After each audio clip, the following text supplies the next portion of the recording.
Capítulo 5. En cada etapa de su encarcelamiento había sabido Winston, o creyó saber, hacia dónde se hallaba aproximadamente en el enorme edificio sin ventanas.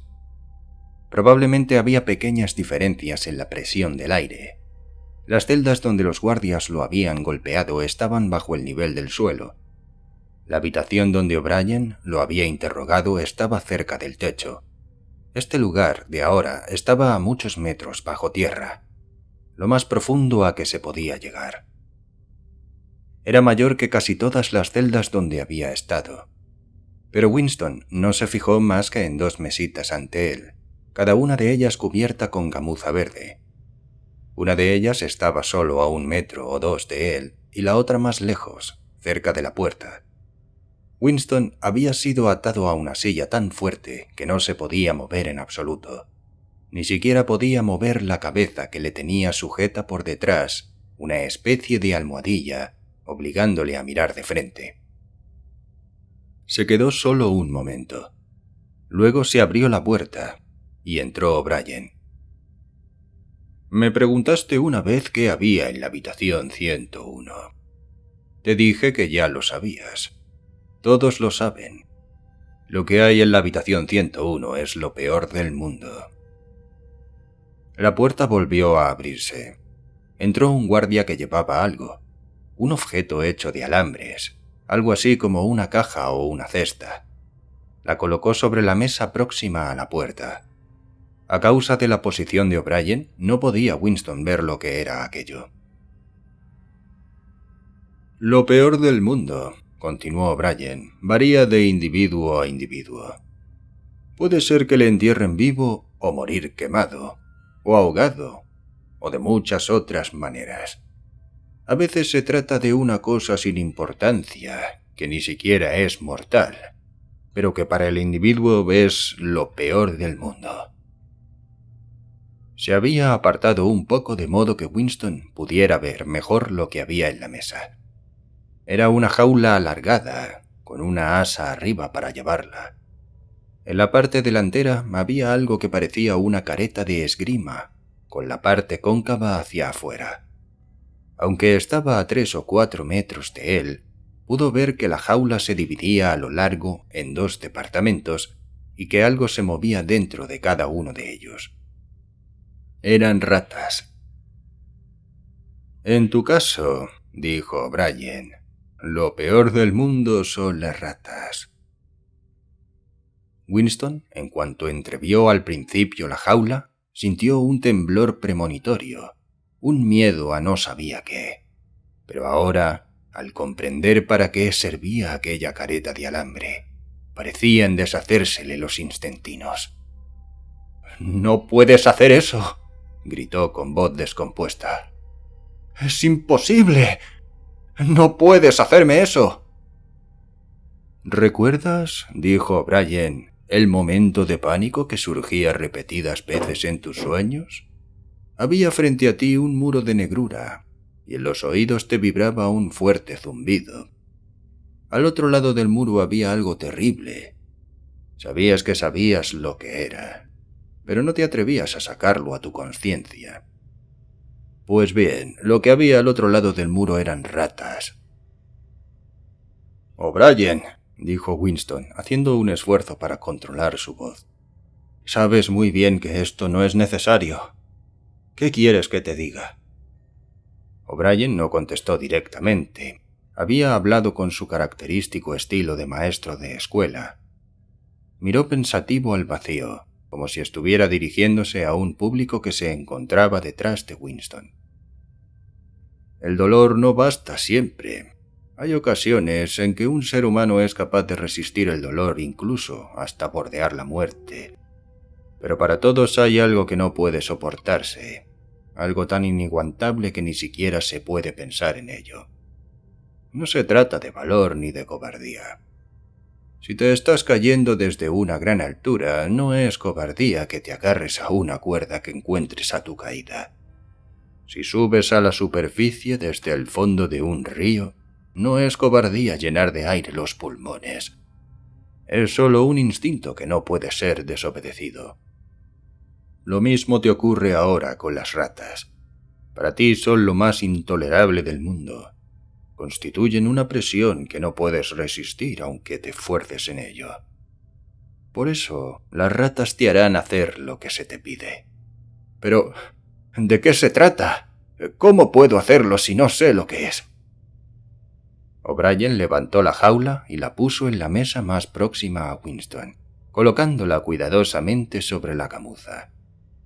Winston podía oírse la sangre zumbándole en los oídos. Sentíase más abandonado que nunca. Estaba en medio de una gran llanura solitaria, un inmenso desierto quemado por el sol, y le llegaban todos los sonidos desde distancias inconmensurables. Sin embargo, la jaula de las ratas estaba solo a 2 metros de él. Eran ratas enormes. Tenían esa edad en que el hocico de las ratas se vuelve hiriente y feroz y su piel es parda en vez de gris. La rata, dijo O'Brien, que seguía dirigiéndose a su público invisible, a pesar de ser un roedor, es carnívora. Tú lo sabes. Habrás oído lo que suele ocurrir en los barrios pobres de nuestra ciudad.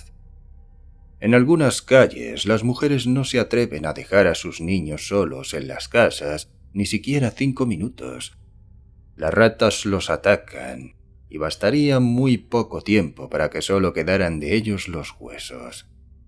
También atacan a los enfermos y a los moribundos. Demuestran poseer una asombrosa inteligencia para conocer cuándo está indefenso un ser humano. Las ratas chillaban en su jaula.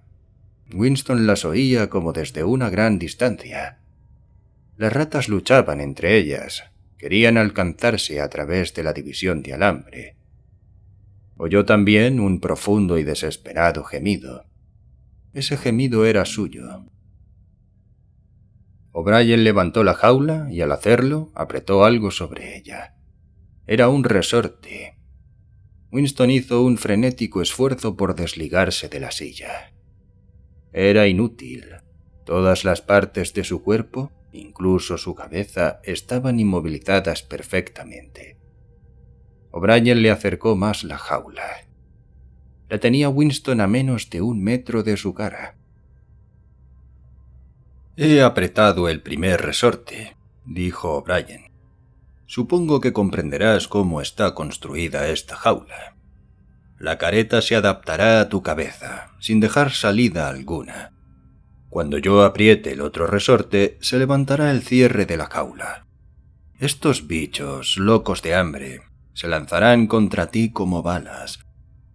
¿Has visto alguna vez cómo se lanza una rata por el aire? Así te saltarán a la cara. A veces atacan primero a los ojos. Otras veces se abren paso a través de las mejillas y devoran la lengua». La jaula se acercaba. Estaba ya junto a él. Winston oyó una serie de chillidos que parecían venir de encima de su cabeza.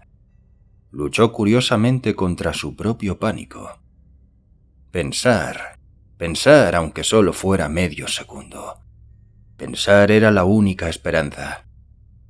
De pronto, el asqueroso olor de las ratas le dio en el olfato como si hubiera recibido un tremendo golpe. Sintió violentas náuseas y casi perdió el conocimiento. Todo lo veía negro. Durante unos instantes se convirtió en un loco, en un animal que chillaba desesperadamente. Sin embargo, de esas tinieblas fue naciendo una idea. Solo había una manera de salvarse. Debía interponer a otro ser humano, el cuerpo de otro ser humano entre las ratas y él. El círculo que ajustaba la careta era lo bastante ancho para taparle la visión de todo lo que no fuera la puertecita de alambre situada a 2 palmos de su cara. Las ratas sabían lo que iba a pasar ahora. Una de ellas saltaba alocada, mientras que la otra, mucho más vieja, se apoyaba con sus patas rosadas y husmeaba con ferocidad.